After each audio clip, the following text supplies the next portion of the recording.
এই সংবাদটি নিবেদন করছে Techno India group public school Jalpaiguri. রেশনে খাদ্য সামগ্রী মান নিয়ে ক্ষোভ প্রকাশ এলাকাবাসীর। রেশন বন্টনে নিম্নমানের খাদ্য সামগ্রী বিলিকে কেন্দ্র করে ক্ষোভ মাল ব্লকের বিভিন্ন এলাকায় বারংবার এই ধরনের ঘটনায় শোরগোল পড়েছে। রেশনের বন্টনকে কেন্দ্র করে চাঞ্চল্য ছড়িয়েছে এলাকায়। মাল ব্লকের তেশিমলা গ্রাম পঞ্চায়েত এলাকায় ডেমকাঝোড়ার থাবা বস্তি প্রাথমিক বিদ্যালয় প্রাঙ্গণে দুয়ারের রেশন বন্টনে কর্মসূচি চলছিল। সেখানে স্থানীয় রেশন ডিলার খাদ্য সামগ্রী নিয়ে আসে। এখন স্থানীয় গ্রাহকেরা অভিযোগ করে বারবার নিম্নমানের আতপ চাল বিতরণ করা হচ্ছে। তারা যে আটা পেয়েছে আগামী 2 সপ্তাহের মধ্যে মেয়াদ উত্তীর্ণ হয়ে যাবে। ঘটনার খবর পেয়ে ঘটনাস্থলে পৌঁছায় খাদ্য দপ্তরের আধিকারিক ও মালবাজার থানার পুলিশ। খাদ্য দপ্তরের আধিকারিকরা জানান, নতুন আটা এলে তা অগ্রাধিকার ভিত্তিতে বিতরণ করা হবে।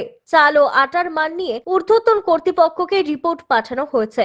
তবে স্থানীয় স্তরে প্রশ্ন উঠেছে, কিভাবে নিম্নমানের সামগ্রী গ্রাহকদের রেশন ডিলার প্রদান করছেন। এলাকাবাসী বাবলু হক, খালিফুল হক প্রমুখ জানান, রেশনের চাল এবং আটার মান খুবই খারাপ। সিদ্ধ চালের পরিবর্তে রেশনে আতপ চাল প্রদান করা হচ্ছে, তাও আবার নিম্নমানের। মহকুমা খাদ্য আধিকারিক কিংসুক মিত্র গ্রাহকদের জানান, অভিযোগের ভিত্তিতে যাবতীয় রিপোর্ট ঊর্ধ্বতন মহলে পাঠানো হয়েছে। মাল পঞ্চায়েত সমিতির বিরোধী সদস্য সুশীল রায় ফোনে জানিয়েছেন, সরকার 42 টাকা দরে চালের দাম ধার্য করেছে, যেখানে অতি নিম্নমানের আতপ চাল প্রদান করা হচ্ছে।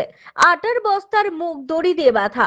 স্থানীয় স্তরে আটা কিনে ডিলারদের একাংশ তা আবার গ্রাহকদের কাছে প্রদান করছেন। রেশনের নিম্নমানের খাদ্য সামগ্রী প্রদানকে কেন্দ্র করে বারংবার গ্রাহকদের তরফে অভিযোগ ওঠায় প্রশ্ন উঠেছে বর্তমান রেশন ব্যবস্থা নিয়েই বলে মত উপভোক্তাদের। আমার বলা আছে কি, এখানে আটা ভালো না, আটাটা 12 দিন 13 দিন সময় আছে। আটাটা ধরুন আমরা 20 প্যাকেট 22 প্যাকেট আটা পাচ্ছি আর কি। আটাটা বাইরে নিয়ে গেলে বা খাইতে খাইতে আটাটা স্পেয়ার ডেট হয়ে যাচ্ছে, এই জন্য আমরা এসব নিচ্ছি না। আর আতপ চালের বিষয়টা হয়তো এখানে বারবার আতপ চাল দিচ্ছে, কারণ এখানে গ্রামে সবাই আতপ চাল খেতে পায় না, তাই না?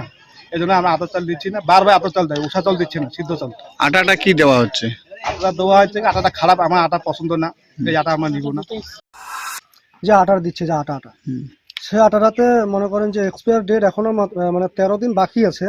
কিন্তু ঘটনাটা হচ্ছে, যারা 20 প্যাকেট 25 প্যাকেট আটা পায়, তো তারা তো মনে করো যে আটাটা একদিনে খাচ্ছে না। তো 20 প্যাকেট আটা বাড়ি নিয়ে দেখতেছে, ওরা খাইতে খাইতে মনে করো মানে এক্সপায়ার ডেটটা পার হয়ে যাচ্ছে। তো সেখানে পার হয়ে গেলে মনে করেন তো সে আটাটা নষ্ট হয়ে যাচ্ছে, সেটা খালে হয়তো মানুষের অসুবিধা দাঁড়াবে। তো এটাই এখানকার মানে আমি দেখলাম যেটা আর কি, এখানকার বক্তব্য এটাই। এই নিয়ে আজকে এই সংবাদ বন্ধ করে দিছে।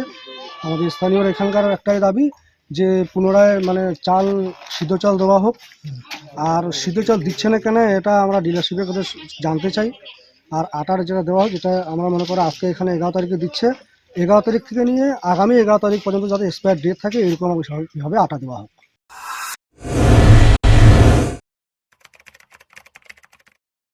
সিবিএসই পাঠ্যক্রমের অন্তর্ভুক্ত এবং এনপি 2020 শিক্ষানীতি অনুসারে Techno India group public school Jalpaiguri আপনার সঙ্গে দীর্ঘদিন ধরে সুনামের সঙ্গে শিশুদের ভবিষ্যতের কাণ্ডারি হয়ে উঠেছে।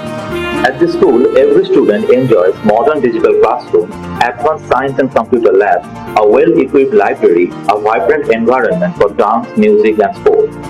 Admissions are open for the academic session 2026-27 from playgroup to classes 9 and 11. আমাদের প্রচারগাড়ি থেকে ভর্তির ফর্ম ও প্রসপেক্টাস সংগ্রহ করুন। চাইলে রয়েছে বিদ্যালয় পরিদর্শনের সুবিধাও। বিশদ জানতে যোগাযোগ করুন এই নম্বরে 9635731184 অথবা 7318988048।